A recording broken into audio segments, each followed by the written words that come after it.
नमस्कार, मैं सोनम सिंह आप सभी का स्वागत करती हूँ आपके अपने यूट्यूब चैनल रोजगार विद सोनम में। स्टार्ट करते हैं। आपका ये केंद्रीय शिक्षक पात्रता परीक्षा सीटेट 2019 का पैटर्न है और बाल विकास के क्वेश्चन है। चलो स्टार्ट करते हैं।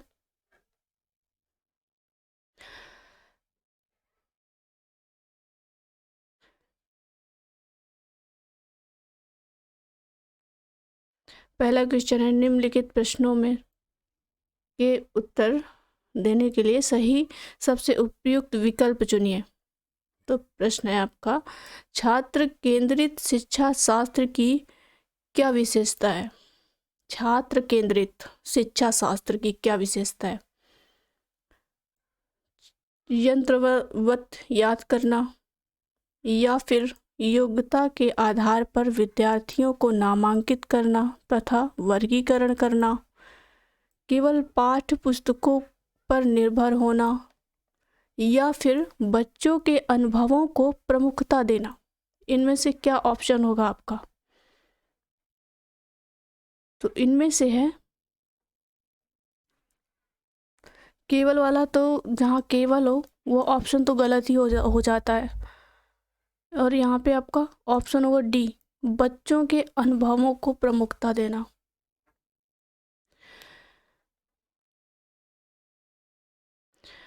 ये यहाँ पे डिफिनीशन दी हुई है, छात्र केंद्रित शिक्षा शास्त्र में बच्चों के अनुभवों को प्रमुखता दी जाती है। बाल केंद्रित शिक्षा में बालकों की रुचियों, योग्यताओं, क्षमताओं, मनोवृत्तियों, पूर्व अनुभवों, विचारों आदि को महत्व दिया जाता है तथा इसी के अनुसार शिक्षण विधियों, पाठ्यक्रमों और अधिगम परिस्थितियों का निर्माण किया जाता है, जिसमें छात्र सक्रिय सहभागिता के द्वारा अधिगम अनुभव प्राप्त करते हैं। क्वेश्चन नंबर 2, संवेग एवं संज्ञान एक दूसरे से, अब आपको यहाँ पे जो ये खाली स्थान है बताना है, सन्निहित है कि संबंधित नहीं है, पूर्णतया अलग है या फिर स्वतंत्र है। तो आपको बताना है संवेग और संज्ञान एक दूसरे से सन्निहित हैं, ना कि अलग हैं या संबंधित नहीं है या स्वतंत्र नहीं है। ठीक है, आपका जो ये यहाँ पे डिफिनीशन दी हुई है, संवेग एक संज्ञान एक दूसरे से सन्निहित है। संवेगिक दशा में व्यक्ति की विचार प्रक्रिया या तो शिथिल हो जाती है या फिर लुप्त प्राय हो जाती है।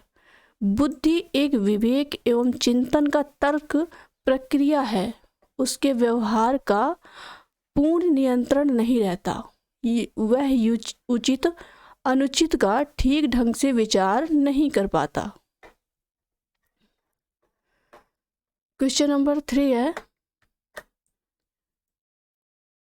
संज्ञानावादी ढांचे में अधिगम प्राथमिक रूप से अनुबंधन द्वारा अर्जित है या फिर अवबोधन की प्रक्रिया पर केंद्रित है या फिर यंत्रवत याद करने पर आधारित है या प्रबलन पर केंद्रित है।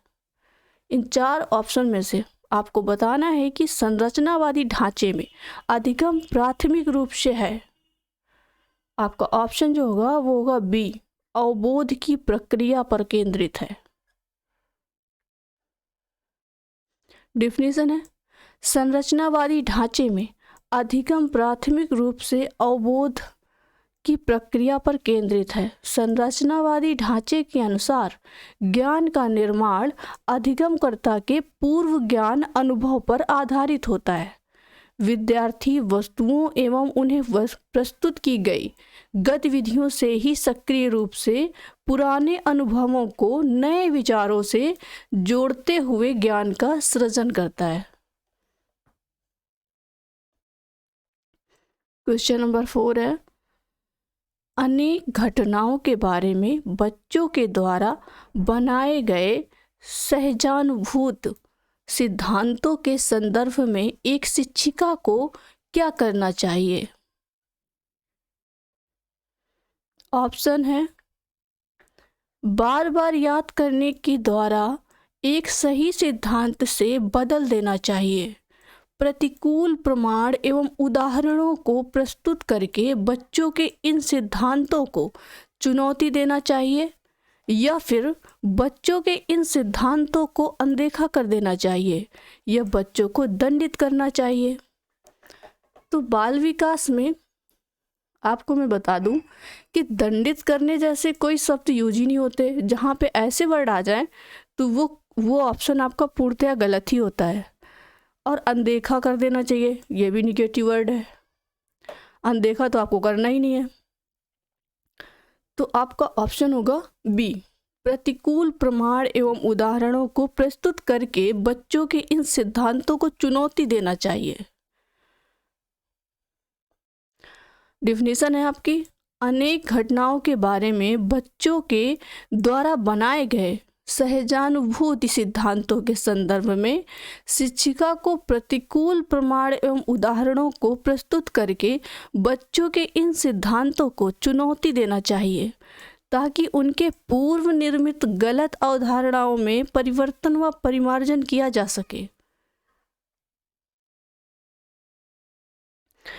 क्वेश्चन नंबर 6 है, बच्चों को अधिगम गतिविधियों में भागीदारी करने के लिए लगातार पुरस्कार देना व दंड का प्रयोग करने से क्या प्रभाव पड़ता है। आपको बताना है कि लगातार पुरस्कार देना या फिर दंड का प्रयोग करने से बच्चे पे क्या प्रभाव पड़ता है। आपके ऑप्शन ये रहे, यह बच्चों को प्रदर्शन आधारित लक्ष्यों के बजाय निपुणता पर ध्यान देने के लिए प्रोत्साहित करता है। अधिगम में बच्चों की स्वाभाविक अभिरुचि तथा जिज्ञासा कम होती है, बाहरी अभिप्रेरणा कम होती है या फिर आंतरिक अभिप्रेरणा बढ़ती है। आपको बताना है इनमें से कौन सा सही जवाब होगा। तो वो है बी, अधिगम में बच्चों की स्वाभाविक अभिरुचि तथा जिज्ञासा कम होती है। बच्चों को अधिगम गतिविधियों में भागीदारी करने के लिए लगातार पुरस्कार देना व दंड का प्रयोग करने से अधिगम में बच्चों की स्वाभाविक अभिरुचि या जिज्ञासा कम हो जाती है, क्योंकि लगातार पुरस्कार या दंड देने से उनका निष्पादन पुरस्कार और दंड पर निर्भर हो जाता है और प्रत्येक अनुक्रिया के बाद पुरस्कार या दंड का प्राप्ति से आशंकित रहते हैं। इसलिए स्किनर ने भी आंशिक पुनर्बलन को अधिगम के लिए बेहतर माना है। क्वेश्चन नंबर 6 है, संरचनावादी सिद्धांतों के अनुसार अधिगम के बारे में निम्नलिखित कथनों में से कौन सा सही है। आपको बताना है इनमें से कौन सा सही है। ऑप्शन ए है, अधिगम आवृत्तीय संबंध के द्वारा व्यवहारों का अनुबंधन है। सक्रिय विनियोजन के द्वारा ज्ञान की संरचना की प्रक्रिया है। अधिगम सक्रिय विनियोजन के द्वारा ज्ञान की संरचना की प्रक्रिया है या फिर अधिगम पुनरुत्पादन एवं स्मरण की प्रक्रिया है। यह ऑप्शन डी है जो कहता है कि अधिगम यंत्रवत याद करने की प्रक्रिया है। तो ये यंत्रवत शब्द जो है ये गलत है। जहाँ पे ये आ जाए आपको काट देना है, क्योंकि यंत्रवत तो अधिगम हो ही नहीं सकता। छोटा बच्चा है, आपको उसको कैसे यंत्रवत करवाएंगे। और इसमें आपका जो ऑप्शन होगा वो होगा बी, अधिगम सक्रिय विनियोजन के द्वारा ज्ञान की संरचना की प्रक्रिया है।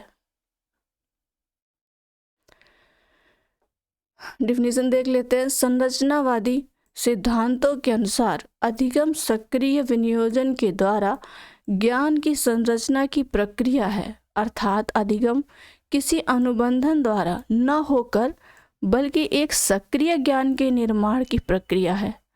संरचनावादी सिद्धांतकारों में स्विस मनोवैज्ञानिक जीन पियाजे तथा रशियन मनोवैज्ञानिक लेव वाइगोत्स्की प्रमुख हैं।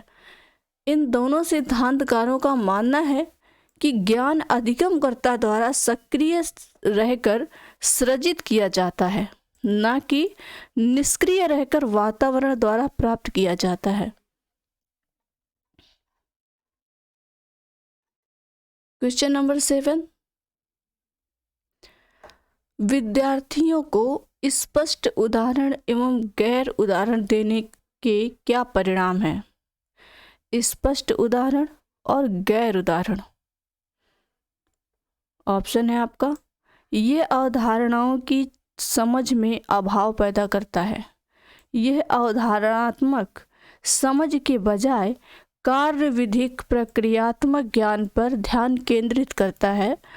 और जो ऑप्शन सी है वो कहता है अवधारणात्मक परिवर्तनों को प्रोत्साहित करने के लिए यह एक प्रभावशाली तरीका है। ऑप्शन डी है, यह विद्यार्थियों के दिमाग में भ्रांतियां उत्पन्न करता है। ऑप्शन कौन सा इसमें सही है?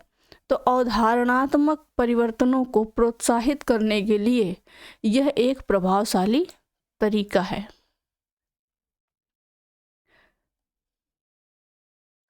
विद्यार्थियों के सामने स्पष्ट उदाहरणों एवं गैर उदाहरणों को प्रस्तुत करने से उनके अवधारणाओं में परिवर्तन व परिमार्जन करने में महत्वपूर्ण सहायता मिलती है।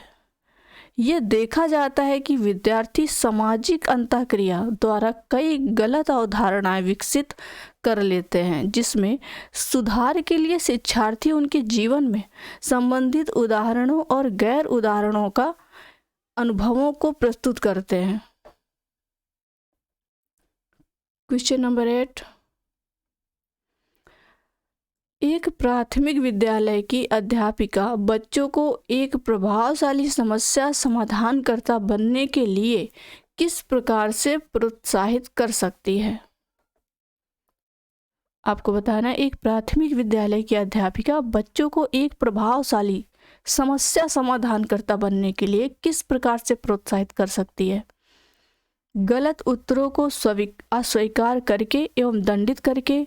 ये तो हो ही नहीं सकता, क्योंकि आप उन्हें दंडित नहीं कर सकते और ना अस्वीकार कर सकते हैं।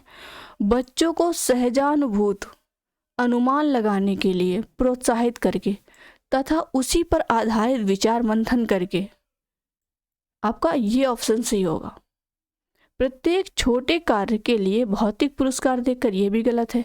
केवल क्रियात्मक ज्ञान पर बल देकर, जहाँ बल दे करके आ जाए ना, तो ये ऑप्शन आपको काट ही देना है, क्योंकि ऐसे जो ऑप्शन होते हैं वो गलत ही होते हैं। जहाँ केवल आ जाए या तो इसमें केवल भी दिया हुआ है और बल भी दिया हुआ है, तो ये गलत है। भौतिक पुरस्कार दे करके, ये भी गलत है। आपका यही है पॉजिटिव आंसर, बी सही है। यदि एक प्राथमिक विद्यालय की अध्यापिका बच्चों को एक प्रभावशाली समस्या समाधानकर्ता बनने के लिए प्रोत्साहित करना चाहती है, तो उसे बच्चों को सहजानुभूति अनुमान लगाने के लिए प्रोत्साहित करना चाहिए, उसी पर आधारित विचार मंथन के लिए प्रोत्साहित करना चाहिए, क्योंकि प्रगतिशील शिक्षा में बच्चों को सक्रिय समस्या समाधानकर्ता और वैज्ञानिक अन्वेषक माना जाता है। अपने ज्ञान का निर्माण स्वयं करते हैं, इसलिए बच्चों के सामने ऐसी समस्यात्मक वातावरण का निर्माण नहीं करना चाहिए जिसमें उन्हें सक्रिय रूप से समाधान खोजने के अवसर प्राप्त हों। क्वेश्चन नंबर 9, निम्नलिखित में से कौन सी प्रथाएं सार्थक अधिगम को बढ़ावा देती हैं? सार्थक अधिगम को बढ़ावा देती हैं। अब शारीरिक दंड, सहयोगात्मक अधिगम पर्यावरण, या सतत एवं समग्र मूल्यांकन, या निरंतर तुलनात्मक मूल्यांकन? तो इसमें आपका तुलनात्मक यहाँ पे है ना, ये वर्ड गलत है, तो ये ऑप्शन गलत हो जाएगा आपका। सतत एवं समग्र मूल्यांकन ये सही है, और सहयोगात्मक अधिगम पर्यावरण ये भी सही है। आपका जो डी ऑप्शन है ये सही है। सहयोगात्मक अधिगम वातावरण, सतत एवं समग्र मूल्यांकन, अध्यापक की संरचनात्मक भूमिका और रोचक पाठ्यक्रम सामग्री, ये होती हैं बच्चे के सार्थक अधिगम को बढ़ावा देती हैं। क्वेश्चन नंबर 10, शिक्षक बच्चों की जटिल अवधारणाओं की समझ को किस प्रकार सहज कर सकते हैं? शिक्षक बच्चों की जटिल अवधारणाओं की समझ को किस प्रकार सहज कर सकते हैं? बार बार यांत्रिक अभ्यास के द्वारा। मैंने आपको पहले भी बताया, जहाँ पे यांत्रिक शब्द आ जाए वो गलत हो जाएगा क्वेश्चन आपका। अन्वेषण एवं परिचर्चा के लिए अवसर उपलब्ध करा करके, ये आपका सही होगा। यहाँ पे अन्वेषण एवं परिचर्चा के, जहाँ पे ऐसे शब्द हैं जैसे कि परिचर्चा, अवसर उपलब्ध कराना, वो क्वेश्चन आपके अक्सर सही होते हैं। एक व्याख्यान दे करके, ये गलत है। प्रतियोगितात्मक अवसरों की व्यवस्था करके, ये भी गलत है।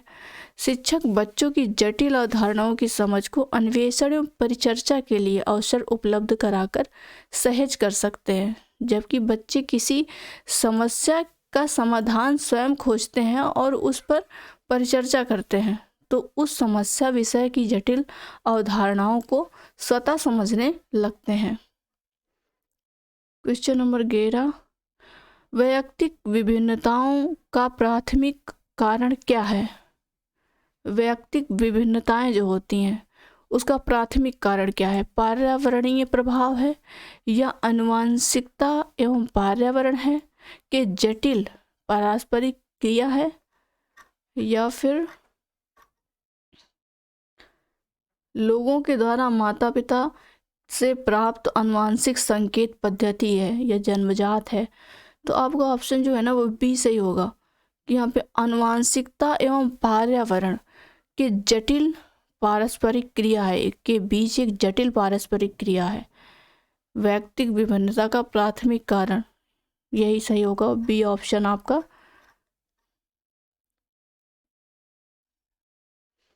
वैयक्तिक विभिन्नताओं का प्राथमिक कारण आनुवंशिकता और पर्यावरण के बीच जटिल पारस्परिक क्रिया है।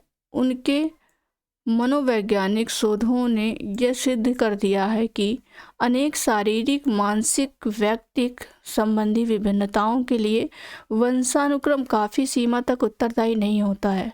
इसी तरह जिस प्रकार के वातावरण में रहता है उसी के अनुरूप उसका शारीरिक, मानसिक और संवेदनात्मक और चारित्रिक विकास होता है। इन दोनों के पारस्परिक अंतर के कारण वैयक्तिक विभिन्नता उत्पन्न होती है। चलिए आज के लिए इतना ही, और पढ़ते रहिए आप इन सारे क्वेश्चनों को बहुत अच्छे से पढ़िए और देखिए, ये आपके पेपर के लिए बहुत ही ज़्यादा यूज़फुल है। और जहाँ भी जो कुछ भी त्रुटियां हैं या आपको लगता है तो आप मुझे सुझाव कमेंट के द्वारा दे सकते हैं, मैं उनमें सुधार करने की कोशिश करूँगी। Thank you for watching. धन्यवाद।